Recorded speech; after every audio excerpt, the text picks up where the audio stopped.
৭৮ উপজেলায় নির্বাচনকাল, অনিয়ম হলেই ভোট বন্ধ, হুঁশিয়ারি ইসির। আচরণবিধি ভঙ্গ করায় দুর্গাপুরের পৌর মেয়র সহ ১০ জনের কারাদণ্ড। সিইসির বক্তব্যেই প্রমাণিত, জাতীয় নির্বাচনে মধ্যরাতে ভোটের বাক্স ভরা হয়েছে অভিযোগ রিজভির। গভীর রাত পর্যন্ত ব্যালট বাক্স পূর্ণ করার অনুমতি দিয়েছিলেন, সেটিরই গুরুত্বপূর্ণ দলিল হলো কালকে যে জিনিসটি তিনি বলেছেন। জনবিচ্ছিন্ন হয়ে ইসিকে বিতর্কিত করার চেষ্টা বিএনপির, মন্তব্য তথ্যমন্ত্রীর।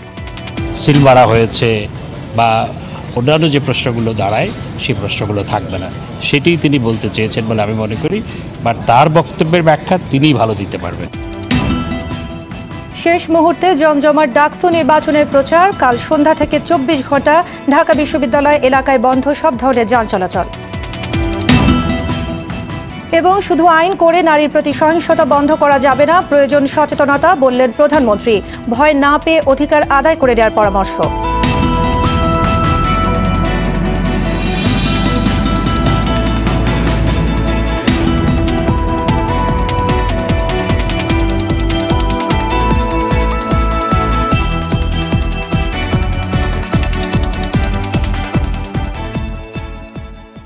আসসালামু আলাইকুম, স্বাগত জানাচ্ছি RTV সন্ধ্যার সংবাদে। শুনছিলেন মার্কেন্টাইল ব্যাংক শিরোনাম। আপনাদের সঙ্গে আছি আমরা দুজন, আমি সৈয়দা সাদিয়া বেনাজির এবং আমি ফারজানা তানি।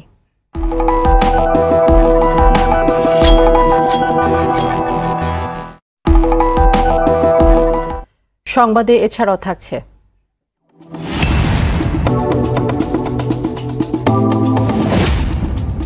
সদ্য মুক্তি পাওয়া যদি একদিন সিনেমা দেখতে হলগুলোতে দর্শকদের উপচে পড়া ভিড় নিয়ে খবর।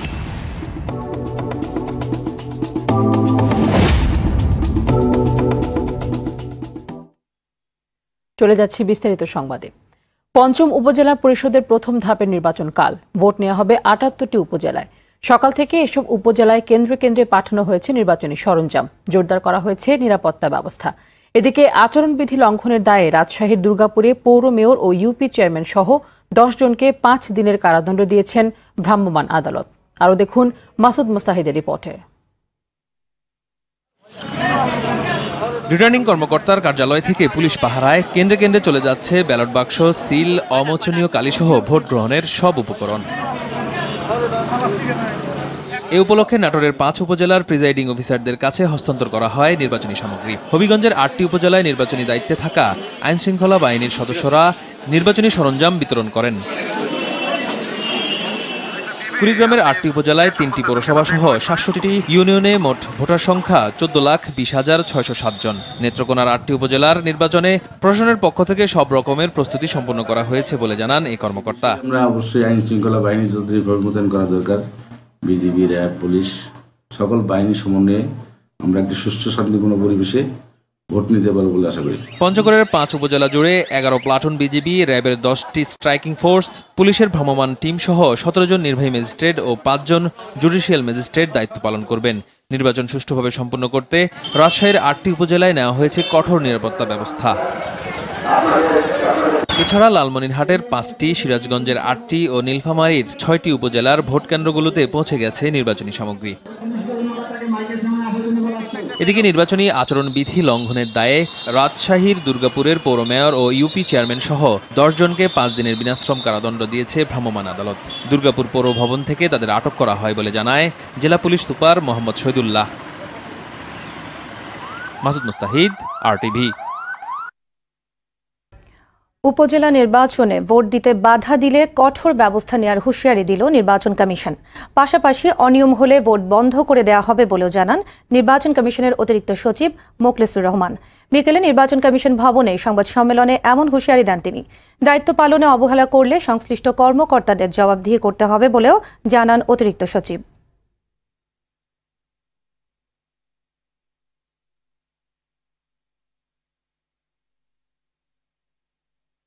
প্রতিটি ভোটার যাতে স্বতঃস্ফূর্তভাবে ভোট প্রদান করতে পারেন, এর জন্য প্রয়োজনীয় সকল ব্যবস্থা নির্বাচন কমিশন গ্রহণ করেছে। কোনো রকম কোনো অনিয়ম যদি লক্ষ্য করা যায় তাহলে তাৎক্ষণিকভাবে সেই কেন্দ্রের ভোট গ্রহণ বন্ধ করে দেওয়া হবে। ওই কেন্দ্রের দায়িত্বপ্রাপ্ত কর্মকর্তাদেরও দায়ী করা হবে। দর্শক, প্রথম ধাপে রাজশাহীতে ভোট হবে ৮টি উপজেলায়। সেখানকার সার্বিক পরিস্থিতি জানাতে সরাসরি যুক্ত হচ্ছেন সহকর্মী আমির ফয়সাল। ফয়সাল, সুষ্ঠু নির্বাচন অনুষ্ঠানের জন্য প্রশাসন কিরকম প্রস্তুতি নিয়েছে সেটা জানাবেন, আর জানাবেন যে সেখানকার বাসিন্দাদের মধ্যে এই ভোট নিয়ে কতটা আগ্রহ রয়েছে।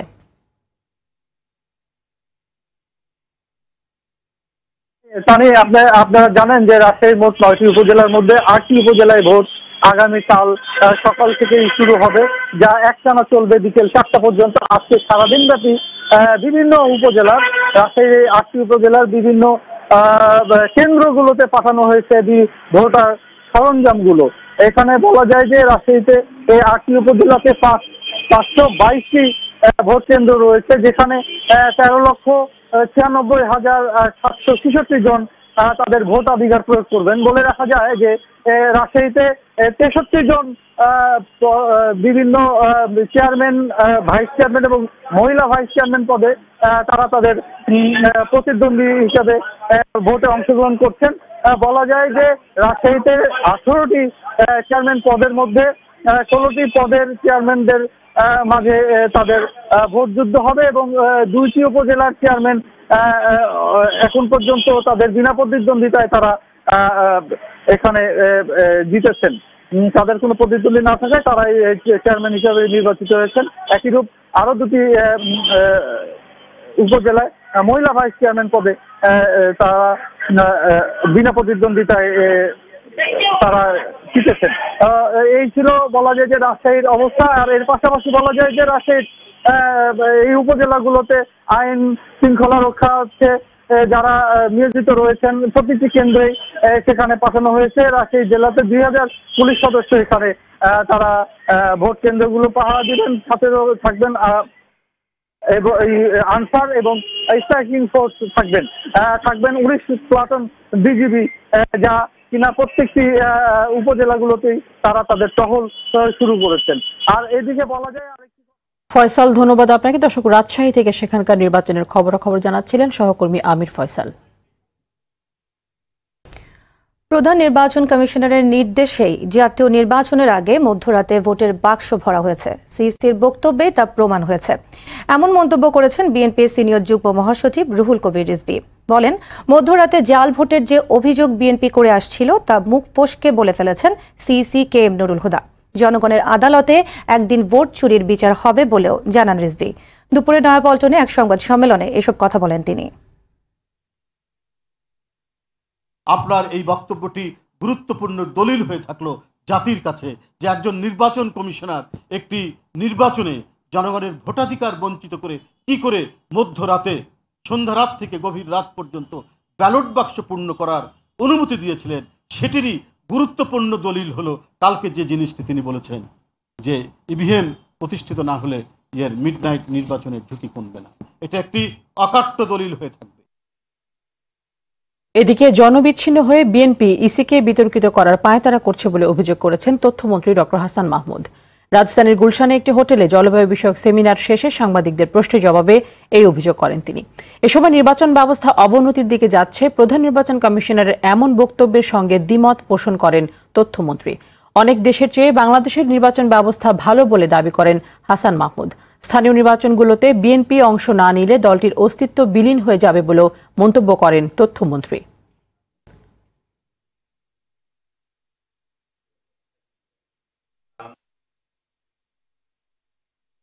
যে সমস্ত কেন্দ্রে ইভিএম ব্যবহার হয়েছে সেই সমস্ত কেন্দ্রের ফলাফল নিয়ে কোনো প্রশ্ন ছিল না। তো সেই প্রেক্ষিতে অর্থাৎ আমাদের অভিজ্ঞতার আলোকে তিনি বলেছেন যে প্রশ্নগুলো দাঁড়ায় যে সিল মারা হয়েছে বা অন্যান্য যে প্রশ্নগুলো দাঁড়ায় সেই প্রশ্নগুলো থাকবে না, সেটি তিনি বলতে চেয়েছেন বলে আমি মনে করি। বা তার বক্তব্যের ব্যাখ্যা তিনিই ভালো দিতে পারবেন। সিঙ্গাপুরের মাউন্ট এলিজাবেথ হাসপাতালে চিকিৎসাধীন আওয়ামী লীগের সাধারণ সম্পাদক এবং সড়ক পরিবহন ও সেতুমন্ত্রী ওবায়দুল কাদের এখন কথা বলতে পারছেন। সিঙ্গাপুরে থাকা বঙ্গবন্ধু শেখ মুজিব মেডিকেল বিশ্ববিদ্যালয়ের পরিচালক অধ্যাপক আবু নাসার রিজভী জানান, ওবায়দুল কাদের চিকিৎসক ও পরিবারের সদস্যদের সঙ্গে কথা বলেছেন। তার রক্তচাপ স্বাভাবিক এবং হৃদযন্ত্র ও কিডনি স্বাভাবিকভাবে কাজ করছে। ব্রিফিংয়ে আবু নাসার রিজভী বলেন, সেতুমন্ত্রী সংক্রমণ নিয়ন্ত্রণে এসেছে, দুর্বলতা কেটে গেলে তাকে আইসিইউ থেকে কেবিনে নেওয়া হবে।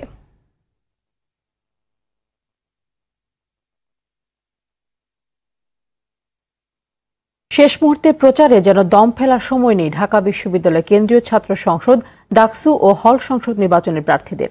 শিক্ষার্থীদের কাছে গিয়ে ভোট চাওয়ার পাশাপাশি দিচ্ছেন নানান প্রতিশ্রুতি। এদিকে ডাকসু নির্বাচন উপলক্ষে কাল সন্ধ্যা থেকে পরবর্তী 24 ঘণ্টা ঢাকা বিশ্ববিদ্যালয় এলাকায় সব ধরনের যান চলাচল বন্ধ থাকবে।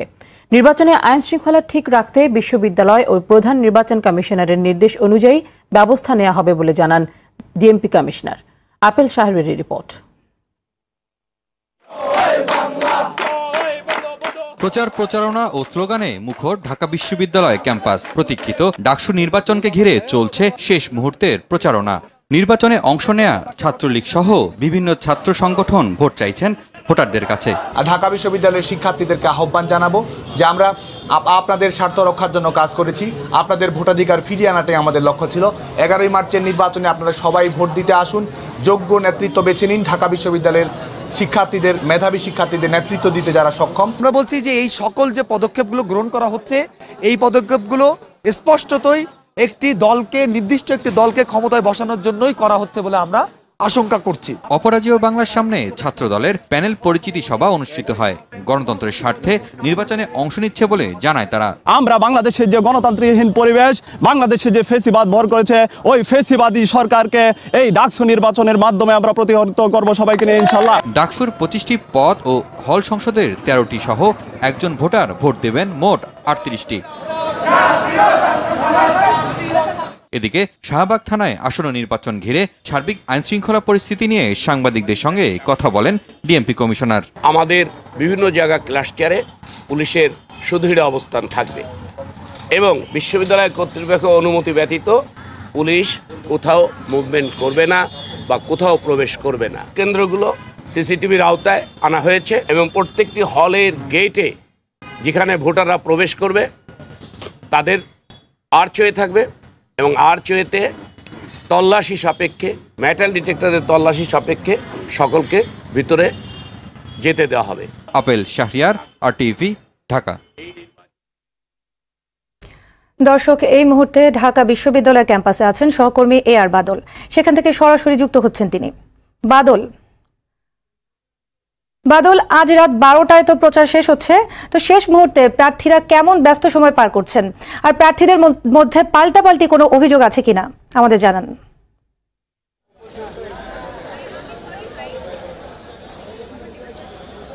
সাদিয়া, এখন কিন্তু এই ডাকসু নির্বাচন এবং ছাত্র সংসদ নির্বাচনের প্রচারণার একেবারেই শেষ পর্যায়ে। তো এই মুহূর্তে পুরো বিশ্ববিদ্যালয় এলাকায় প্রার্থীরা চষে বেড়াচ্ছেন তাদের নির্বাচনী প্রচারণার জন্য এবং তারা সবাই ভোটারদের কাছে যাচ্ছেন, তাদের প্রতিশ্রুতি দিচ্ছেন তারা কি কি করবেন নির্বাচনে জয়ী হলে। তো সকাল থেকেই তারা প্রচারণা চালাচ্ছেন এবং এখন যে সন্ধ্যা হয়ে গেছে এখনও কিন্তু কোনো রকম দম ফেলার সময় নেই তাদের। তারা প্রার্থীদের কাছে যাচ্ছেন এবং তাদের ইশতেহারের কথা বলছেন এবং বিনয়ের সাথে তারা ভোট চাচ্ছেন এবং ঢাকা বিশ্ববিদ্যালয়ের যেসব অসঙ্গতিগুলো আছে সেগুলো তারা দূর করার জন্য প্রতিশ্রুতি দিচ্ছেন। অনেক প্যানেলের পক্ষ থেকে বিভিন্ন রকমের প্রতিশ্রুতি দেয়া হচ্ছে, যেমন আবাসন, খাবার, চিকিৎসা, স্বাস্থ্য, পরিবহন, শিক্ষা, গবেষণা, খেলাধুলা সহ বিভিন্ন ধরনের সাংস্কৃতিক ও চিত্ত বিনোদন। এছাড়াও বিশেষ উদ্যোগের কথা তারা বলেছেন যে যদি তারা নির্বাচনে জয়ী হন সেগুলো তারা করবেন। আবার বাম সংগঠন সহ অন্যান্য সংগঠনের পক্ষ থেকেও কিছু কিছু প্রতিশ্রুতি দিচ্ছেন তারা। মুক্ত সাংস্কৃতিক বিশ্ববিদ্যালয়ের লক্ষ্যে 9 দফা প্রস্তাবনাও কেউ দিয়েছেন। রাজনৈতিক প্রভাব মুক্ত সংগঠন, রাজনৈতিক প্রভাব বলয়ের বাইরে সাংস্কৃতিক সামাজিক সংগঠনগুলোর স্বাধীন কার্যক্রম এবং যোগ্য ও মেধাবী শিক্ষার্থীদের নেতৃত্ব নিশ্চিত করতে বিভিন্ন ধরনের প্রতিশ্রুতি দিচ্ছেন অনেকে। তো এখন পর্যন্ত তারা প্রচারণায় ব্যস্ত রয়েছেন। আমি প্রধান রিটার্নিং অফিসারের সাথে কথা বলেছি, উনি জানিয়েছেন যে ভোট গ্রহণের যেসব প্রস্তুতি থাকা দরকার সব ধরনের প্রস্তুতি রয়েছে, তবে ঢাকা বিশ্ববিদ্যালয়ে ভোটের সময়। বাদল, আপনাকে ধন্যবাদ। দর্শক, এতক্ষণ ঢাকা বিশ্ববিদ্যালয় থেকে সেখানকার ডাকসু নির্বাচনের পূর্ব প্রস্তুতি নিয়ে জানাচ্ছিলেন সহকর্মী AR বাদল। ভয় না পেয়ে নিজেদের অধিকার আদায় করে নিতে নারীদের প্রতি পরামর্শ দিয়েছেন প্রধানমন্ত্রী শেখ হাসিনা। সকালে আন্তর্জাতিক নারী দিবসের আলোচনায় এ পরামর্শ দিয়ে তিনি বলেন, শুধু আইন করে নারীর প্রতি সহিংসতা কমানো সম্ভব নয়, এজন্য প্রয়োজন সচেতনতা। রুহুল আমিন তুহিনের রিপোর্টে দেখুন বিস্তারিত। জাতীয় উন্নয়নে পুরুষের পাশাপাশি এগিয়ে চলছে নারীরা। রাজনৈতিক, সামাজিক, অর্থনৈতিক ও প্রশাসনিক সব ক্ষেত্রে নিজেদের সক্ষমতা ও কর্মদক্ষতার প্রমাণ দিয়ে আপন আলোয় উদ্ভাসিত বাংলার নারীরা। তাদের উৎসাহ যোগাতে মহিলা ও শিশু বিষয়ক মন্ত্রণালয়ের এ আয়োজন। এতে সফল 5 নারীর হাতে জয়িতা পুরস্কার তুলে দেন সরকার প্রধান।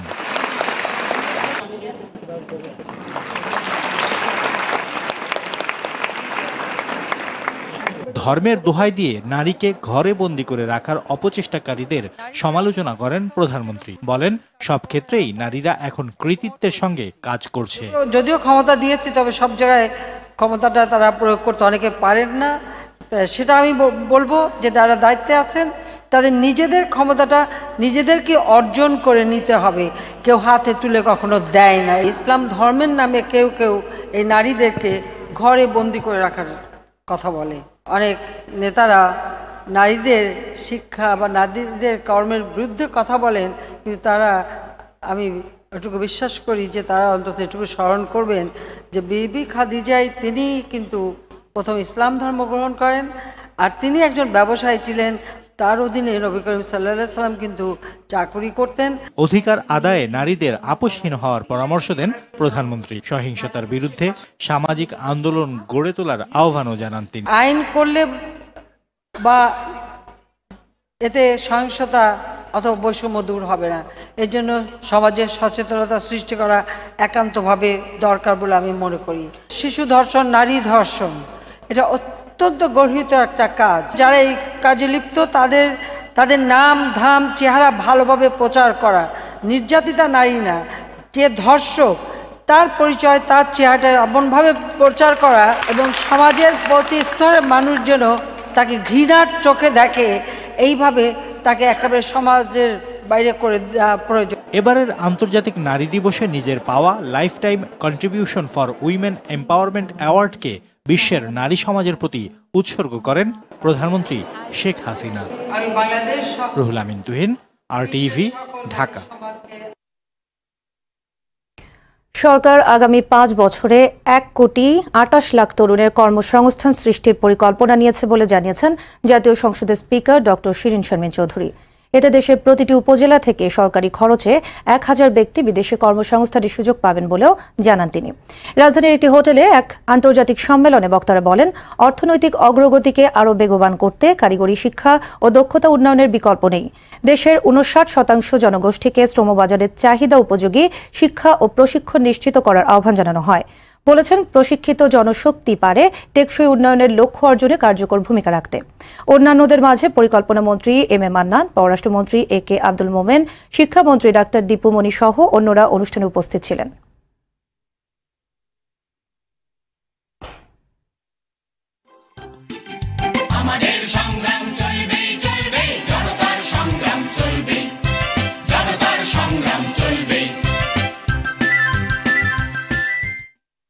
অগ্নিঝরা মার্চের খবর।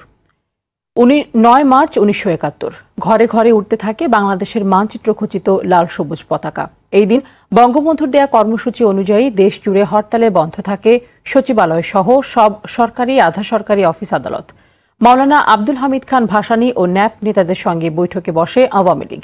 বৈঠক থেকেই জাতীয় সরকার গঠনে বঙ্গবন্ধুর প্রতি আহ্বান জানানো হয়। বিকেলে পল্টন ময়দানে জনসভায় প্রেসিডেন্ট ইয়াহিয়া খানকে 25 মার্চের মধ্যে 7 কোটি বাঙালির স্বাধীনতা আলটিমেটাম দেন মাওলানা ভাসানী। অন্যদিকে জাতিসংঘ মহাসচিব উথান্ট এবং জাপানের পররাষ্ট্র দপ্তর ঢাকা থেকে তাদের কর্মকর্তা ও কর্মচারী এবং পরিবারের সদস্যদের প্রত্যাহারের সিদ্ধান্ত নেয়।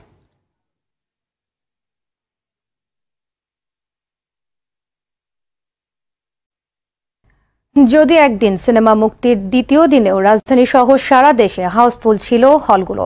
প্রথম দিনেই দর্শকপ্রিয়তা পায় বেঙ্গল মাল্টিমিডিয়া প্রযোজিত সিনেমাটি। মোস্তফা কামাল রাজ পরিচালিত জনপ্রিয় সঙ্গীত শিল্পী তাহসান তাসকিন ও পশ্চিমবঙ্গের হার্টথ্রব অভিনেত্রী শ্রাবন্তী অভিনীত সিনেমা যদি একদিন গতকাল রাজধানী সহ সারা দেশে 30টি প্রেক্ষাগৃহে মুক্তি পেয়েছে। মায়াদুর রহমান রুবেলের রিপোর্টে থাকছে বিস্তারিত। যদি একদিন শুধু একটি সিনেমা নয়, একটি পরিবারের গল্প, যে সিনেমায় ফুটে উঠেছে এক বন্ধুর প্রতি অন্য বন্ধুর প্রতিশ্রুতি আর পিতার দায়বদ্ধতার উপাখ্যান। আপন মনের মানুষকে একটু হাসি দেবার।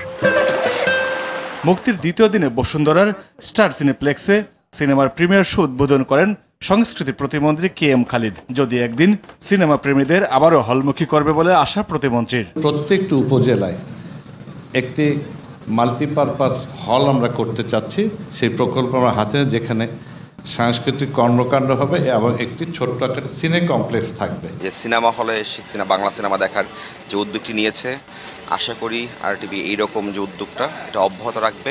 সিনেমাটি নিয়ে বেশ আশাবাদী প্রধান চরিত্রে অভিনয় করা তাহসান ও শ্রাবন্তী। দর্শকদের আন্দোলিত করবে বলে মনে করেন পরিচালক মোস্তফা কামাল রাজ। পারিবারিক সিনেমার মধ্যে যা থাকার দরকার, মানে সবকিছুই আছে। আপনারা যদি দেখে ভালো লাগে, আপনারা পাশের জনকে দেখতে বলবেন। প্রচন্ডভাবে এক্সাইটেড, আর সত্যি আমার ঢাকায় আসা সার্থক হয়েছে যে এত সুন্দর সব দর্শকের সাথে ছবিটা দেখতে পেয়েছি, আর বাংলাদেশে আমার প্রথম ছবি, সো ভেরি মাচ এক্সাইটেড। এই কাজের এত প্রশংসা পাচ্ছি, সবার প্রশংসা পাচ্ছি, শুধু শহর না, আমার কাছে ফোন আসছে নারায়ণগঞ্জ থেকে, খুলনা থেকে, যে টিকিট পাচ্ছি না। সো এটা যে আমাদের বাংলা সিনেমার জন্য কত ভালো একটা খবর, এটা আসলে আমি বলে বোঝাতে পারবো না। দর্শক খরায় ভুগতে থাকা হলগুলিতে দর্শক ফেরাতে RTV কাজ করতে ইচ্ছুক বলে জানালেন প্রতিষ্ঠানের ব্যবস্থাপনা পরিচালক হুমায়ুন কবির বাবলু।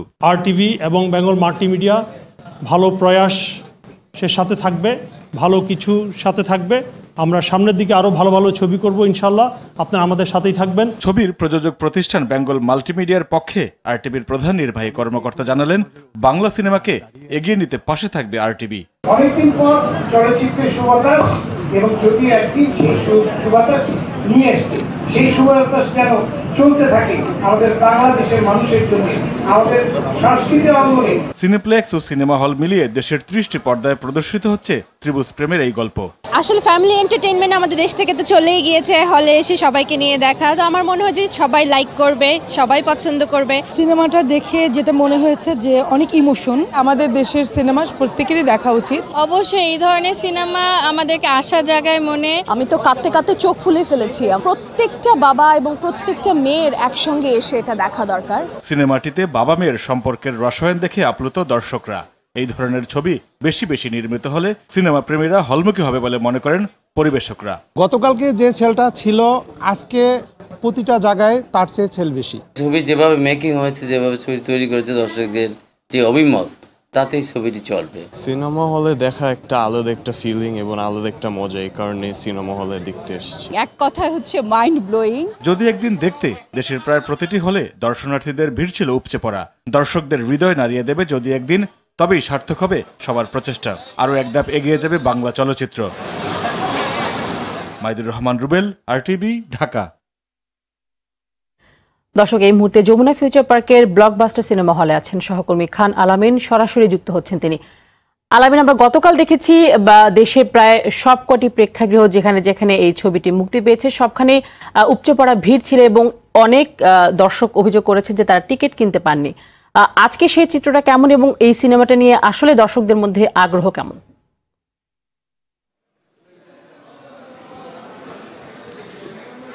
তানি, যদি একদিন যে সিনেমাটি গতকালকে মুক্তি পেয়েছে সারা বাংলাদেশের 30টি সিনেমা হলে, তো আমরা কিন্তু গতকাল থেকেই যতটুকু খবর পেয়েছি যে প্রতিটি প্রদর্শনীতেই হাউসফুল হচ্ছে, কোথাও কোথাও 80 থেকে 90% পর্যন্ত টিকিট বিক্রি হয়েছে।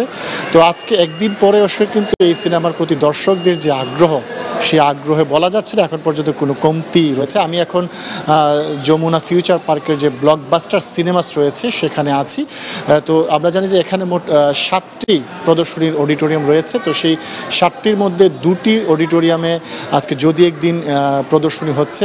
এই দুটি অডিটোরিয়াম হচ্ছে আইরিশ এবং মন্টেজ।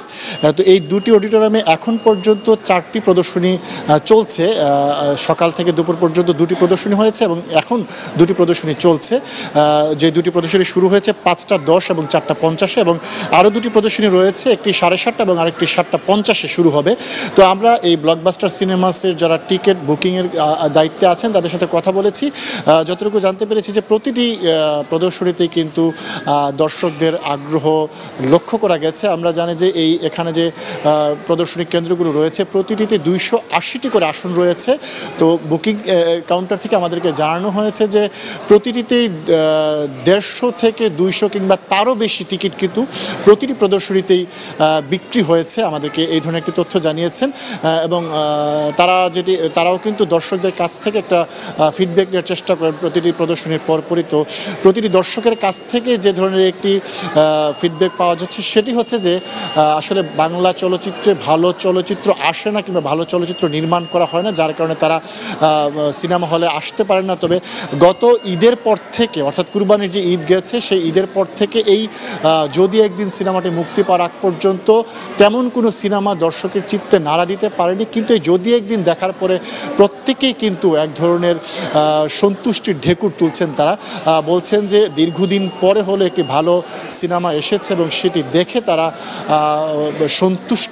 সন্তুষ্ট হচ্ছেন এবং বলছেন যে যেহেতু একজন নতুন নায়ক হিসেবে, যদিও পুরাতন মুখ তাহসান একজন সঙ্গীত শিল্পী এবং নাটকের অভিনেতা, তো তার অভিনয় দেখার জন্য অনেকে এই সিনেমাটি দেখতে আসছেন।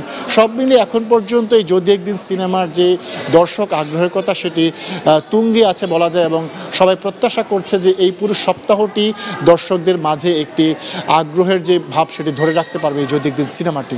তানি আলামিন, ধন্যবাদ আপনাকে। দর্শক, এতক্ষণ যমুনা ফিউচার পার্কের ব্লকবাস্টার সিনেমা হলের সামনে থেকে জানাচ্ছিলেন সহকর্মী খান আলামিন। তিনি যেমনটি বলছিলেন যে যদি একদিন সিনেমাটি ইতিমধ্যেই দর্শকদের ভেতরে ব্যাপক সাড়া ফেলেছে। এদিকে ঢাকার বাইরেও বিভিন্ন জেলা শহরে প্রশংসা বন্যায় ভাসছে সিঙ্গিং সেন্সেশন তাহসান আর কলকাতার হার্টথ্রব শ্রাবন্তী অভিনীত বাংলা সিনেমা যদি একদিন। শুভ মুক্তির দ্বিতীয় দিনে হলগুলোতে দর্শকদের উপচে পড়া ভিড় দেখা গেছে। চট্টগ্রামের আলমাস সিনেমা হল ও সিলভার স্ক্রিনে সিনেমাটি দেখে ভূয়সী প্রশংসা করেছেন দর্শকরা। এছাড়া নারায়ণগঞ্জ, মুন্সিগঞ্জ, যশোর, পাবনা সহ দেশের বিভিন্ন জেলায় পরিবার পরিজন নিয়ে মোস্তফা কামাল রাজ পরিচালিত ছবিটি দেখতে আসছেন দর্শকরা।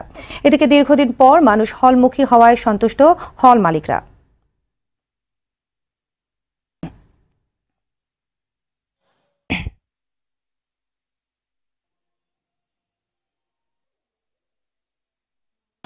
অনেক বেশি ভালো লাগছে। আমি তাহসানের ভক্ত, সেজন্য সবচেয়ে বেশি ভালো লেগেছে যে রূপকথা যে হয়েছে, রূপকথা চরিত্রে তাহসান ভাইয়ের মেয়ে যে হয়েছে, ওর চরিত্রটা অনেক ভালো লাগছে। চাইতে বেশি হাইলাইট হয়েছে যে বন্ধুর প্রতি বন্ধুর যে স্যাক্রিফাইসটা, এটা আমার সবচাইতে বেশি ভালো লেগেছে। তো সিনেমাটা আসলে অনেক ভালো। টোটাল একটা সামাজিক ছবি, মনে করেন যে ফ্যামিলির সবাই মিলে এসে দেখার মতো একটা ছবি। অনেক দিন বললে ভুল হবে, অনেক বছর পর আমাদের চলচ্চিত্রের একটি সুন্দর ছবি, এই ছবিটা দেখা যেন আপনারা মিস না করেন। অন্য প্রসঙ্গ, দেশের প্রথম মেট্রো রেল প্রকল্পের বিভিন্ন পদে কাজ করছেন দেশের কয়েক হাজার প্রকৌশলী শ্রমিক। আন্তর্জাতিক মানের এমন প্রকল্পে কাজের সুযোগ পেয়ে খুশি তারা। বিদেশে কাজের অভিজ্ঞতা আছে এমন ব্যক্তিরাও প্রকল্পে কাজ করছেন। বাংলাদেশকে বিশ্বের দক্ষ জনশক্তির দেশ হিসেবে প্রতিষ্ঠা করতে সব মেগা প্রকল্পে আরও বেশি কাজের সুযোগ তৈরির পরামর্শ দিয়েছেন বিশেষজ্ঞরা। মেট্রো রেল নিয়ে জুলহাস কবিরের ধারাবাহিক রিপোর্টের শেষ পর্ব দেখুন আজ। ছবি তুলেছেন নাজমুল হোসেন সাইমন।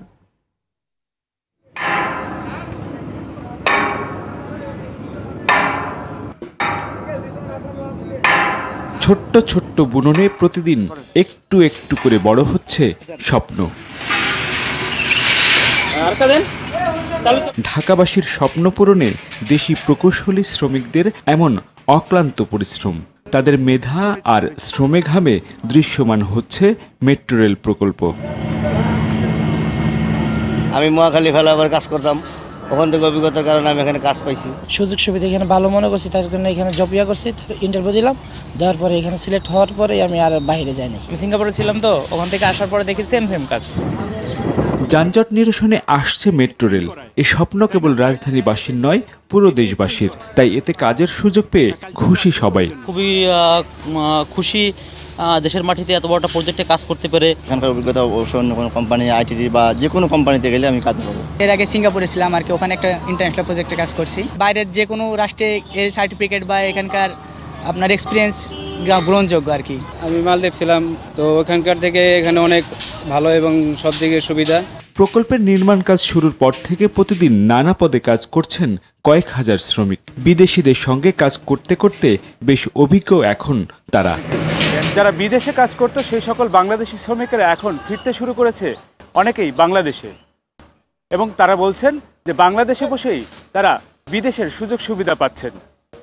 আর তারা এও দাবি করছেন বাংলাদেশি এ সকল প্রকল্পে যদি দেশি শ্রমিকদেরকে আরও বেশি সংযুক্ত করা যায় তাহলে বাংলাদেশ একটি দক্ষ জনশক্তির দেশ হিসাবে পরিচিত হবে এবং বাংলাদেশি শ্রমিক দিয়ে বাংলাদেশের এ ধরনের বড় বড় প্রকল্পগুলোর কাজ শেষ করা সম্ভব হবে।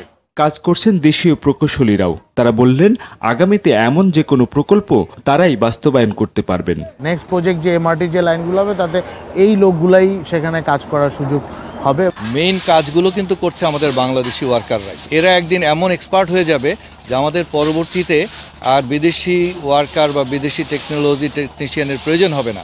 দেশি দক্ষ জনশক্তি তৈরিতে সরকার আন্তরিক এবং সব প্রকল্পে সুযোগ করে দেয়া হচ্ছে বলে জানালেন মেট্রো রেল প্রকল্পের এমডি। চুক্তির প্রতিটা জায়গাতেই লেখা আছে যে আমাদের কাছে টেকনোলজি ট্রান্সফার করতে হবে। আমরা হয়তো এমআরটি লাইন 1-6 করলাম, তারপর এমআরটি লাইন 2 করব। গ্র্যাজুয়ালি যেন আমরা নিজেরাই এই কনস্ট্রাকশনটা করতে পারি, সেইভাবে আমরা আমাদের লোকবলকে আমরা তৈরি করেছি। আগামীতে বাংলাদেশি শ্রমিক প্রকৌশলীদের হাতে গড়ে উঠবে সব মেগা প্রকল্প, এমন প্রত্যাশা দেশবাসীর। জুলহাস কবির, RTV, মেট্রো রেল প্রকল্প এলাকা, দিয়াবাড়ি, ঢাকা।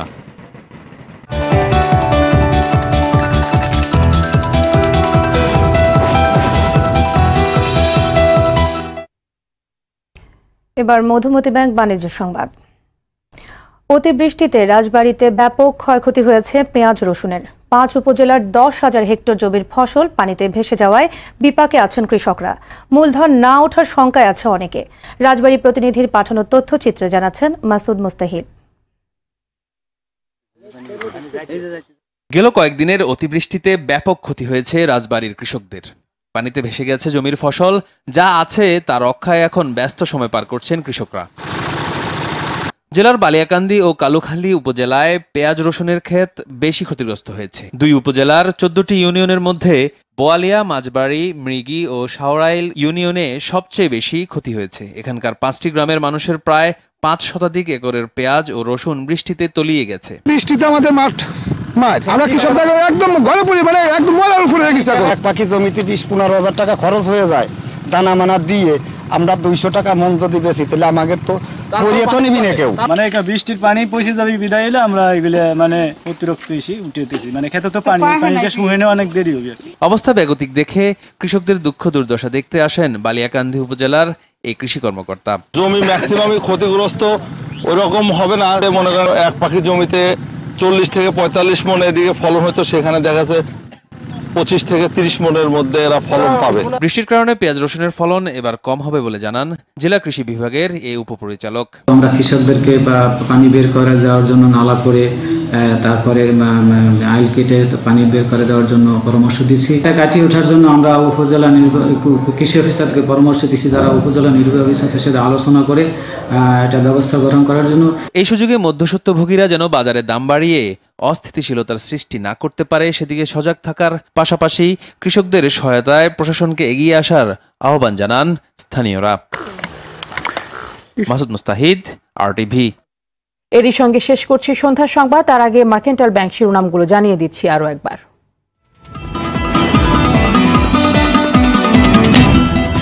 ৭৮ উপজেলা নির্বাচনকাল, অনিয়ম হলেই ভোট বন্ধ হুঁশিয়ারি ইসির। আচরণবিধি ভঙ্গ করায় দুর্গাপুরে পৌর মেয়র সহ 10 জনের কারাদণ্ড।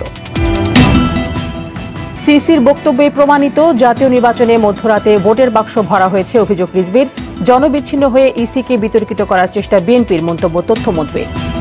শেষ মুহূর্তে জমজমাট ডাকসু নির্বাচনের প্রচার। কাল সন্ধ্যা থেকে 24 ঘন্টা ঢাকা বিশ্ববিদ্যালয় এলাকায় বন্ধ সব ধরনের যান চলাচল। এবং শুধু আইন করে নারীর প্রতি সহিংসতা বন্ধ করা যাবে না, প্রয়োজন সচেতনতা, বললেন প্রধানমন্ত্রী। ভয় না পেয়ে অধিকার আদায় করে নেয়ার পরামর্শ। সন্ধ্যার সংবাদে এই পর্যন্তই। আরটিভির সবশেষ সংবাদ জানতে যে কোনো মোবাইল ফোন থেকে 24141 নম্বরে ডায়াল করুন। আর মোবাইল ফোনের সংবাদ দেখতে অ্যাপ স্টোর, গুগল প্লে বা উইন্ডোজ স্টোর থেকে ডাউনলোড করুন আরটিভি অ্যাপস। এছাড়াও তাৎক্ষণিক ও বিনোদন সংবাদ জানতে বিশ্বের যে কোনো প্রান্ত থেকে ভিজিট করুন facebook.com/rtvonline এবং youtube.com/rtvdigitals। ধন্যবাদ সবাইকে। ধন্যবাদ।